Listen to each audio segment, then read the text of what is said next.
जब बेटी जनमेली माँ के कोखिया छतिया जाला दरक। जब बेटी जनमेली माँ के कोखिया छतिया जाला दरक। अब बेटी भइली से आनही जोगे पापा मुआवानी रेख। आज बेटी भइली से आनही जोगे पापा मुआवानी रेख।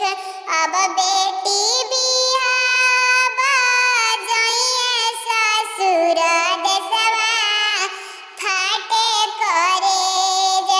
अब बेटी बिहाव जइए ससुर देशवा फाटे करेज।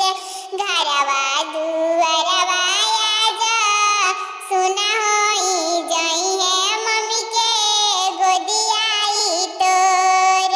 घरवा दुअरवा आज सुना होई जइए मम्मी के गोदियाई तोर।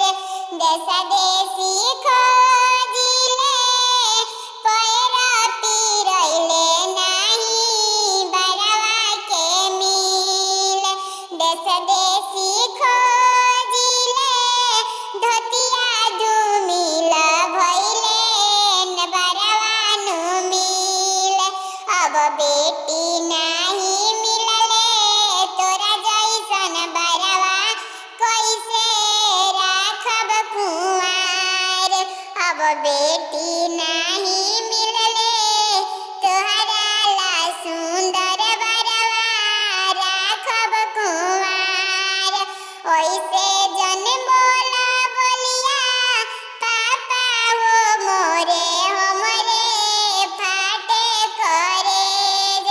ब्याह गइली हमरोई सखिया सहेलिया हम बानी कुंवार।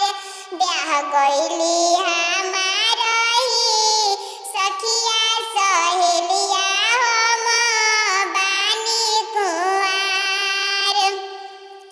जाऊ जाऊ पापाया वधपुर नगरी राजा दशरथ दरबार। राजा जी के 3